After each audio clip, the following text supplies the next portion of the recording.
Kembali lagi pemirsa masih di program 007 Corner Hemat dan Jernih. Baik pemirsa, seperti yang sudah kami sampaikan tadi di segmen awal, bahwa di segmen kedua ini kita akan menghadirkan narasumber yang cukup spesial. Karena di kesempatan malam hari ini sudah ada bersama kita Bapak Edwin Aristiawan selaku CEO Wholesale and International Business.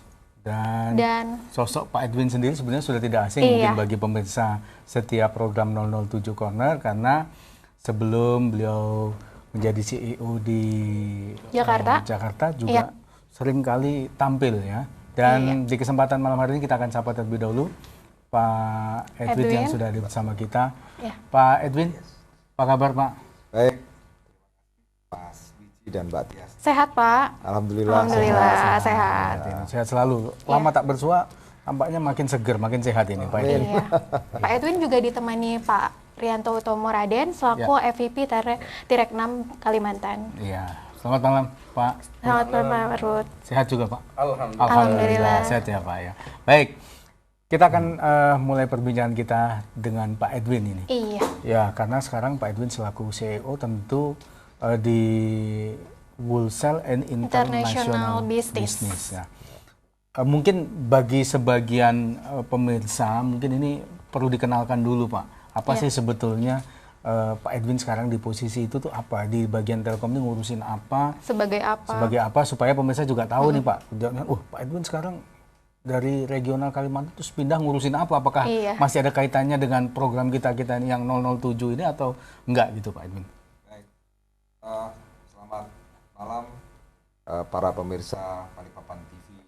Anda berada khususnya di acara Telkom 007 Corner. Jumpa kembali dengan saya. Sekarang saya perlu jelaskan tentang wholesale business dan international service, yang salah satu yang menjadi pilar utama di Telkom Group. Wholesale ini adalah bagaimana kita memberikan layanan kepada operator-operator telco yang lain. Itu ada juga network provider, ada service provider dan content provider. Apa itu? Itu adalah pemain-pemain atau penyelenggara-penyelenggara layanan telekomunikasi dan ICT yang ada di Indonesia ataupun di domestik, kemudian di regional, dan satu lagi di global. Jadi kita konsepnya adalah connect the world. Kita menghubungkan semua pemain yang ada di Indonesia, di regional maupun yang ada di dunia bisa saling terhubung, bisa memberikan layanan bukan hanya yang ada di Indonesia, tapi kita juga membantu membawa traffic data, traffic voice, traffic SMS keluar dari Indonesia, baik itu di tingkat regional ataupun di tingkat global. Jadi intinya kalau kita sebut sebagai hub. Jadi salah satu adalah Telkom Group bukan hanya melayani yang sifatnya retail, consumer gitu, tetapi juga kita membantu kepada mereka yang sifatnya kategorinya adalah operator, seperti Telkom lah. Telkom, ada juga beberapa operator lain yang dari Indonesia maupun dari di luar Indonesia. Itu yang mungkin terkait dengan strategi Telkom melalui GDH itu ya, Global Digital Hub itu ya. Perlu saya sampaikan pada seluruh pemirsa yang budiman, jadi Global Digital Hub adalah suatu inisiatif dari Telkom untuk menghubungkan dunia, atau connect the world. Connect the world ini adalah bagaimana kita menghubungkan semua layanan yang diselenggarakan oleh penyelenggara telekomunikasi atau ICT di Indonesia, di domestik, regional maupun yang di internasional, untuk saling bisa terhubung, saling bisa menukar data, saling bisa berkirim data, dan juga bisa diakses oleh para customernya. Yang kita sebut dengan eyeballs. Eyeballs itu bahasa lainnya adalah bola mata.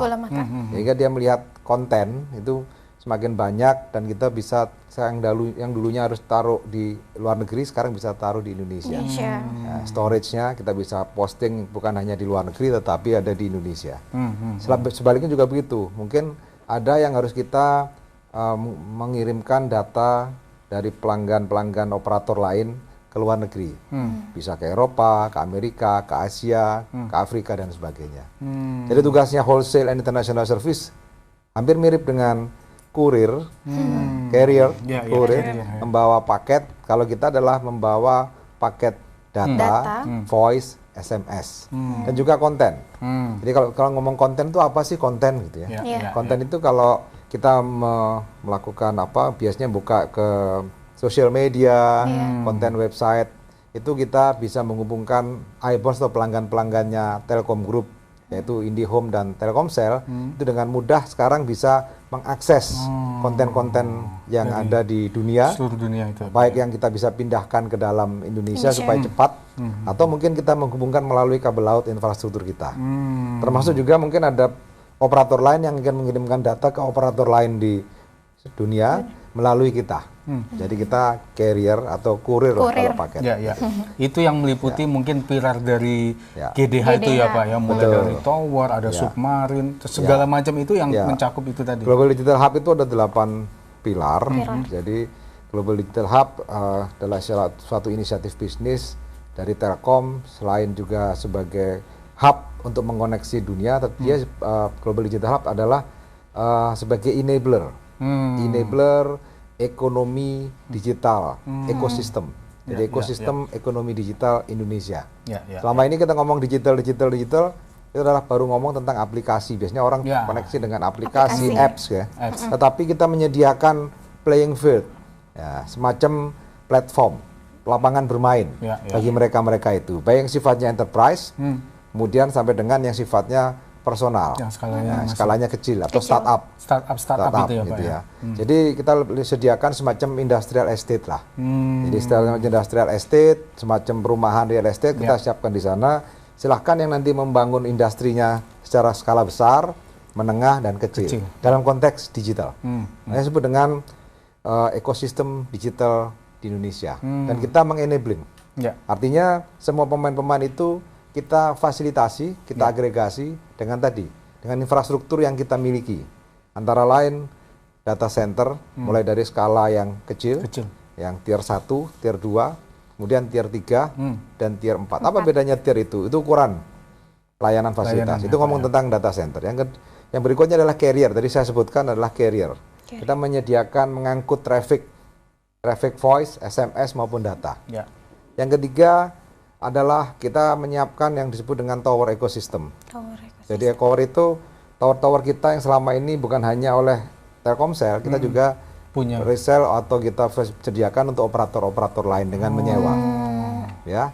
Kemudian yang berikutnya adalah submarine cable atau kabel laut. Nah, ke data center tadi kita hubungkan dengan kabel laut supaya bisa diangkut tadi sebagai carrier tadi.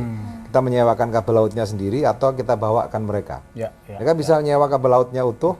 Kita konsorsium dengan beberapa penyelenggara di dunia, termasuk ke arah Amerika, ke arah Eropa, kemudian ke arah Asia, ke arah Jepang dan ke arah Hong Kong, serta ke arah Australia.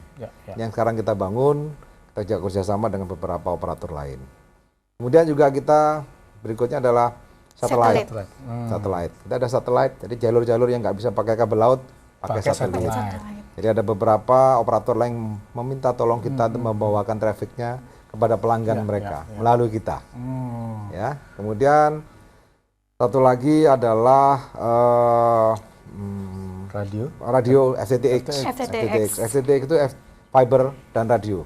Ada beberapa yang nggak bisa menggunakan submarine cable, nggak bisa menggunakan satelit, menggunakan fiber, frekuensi radio dan fiber.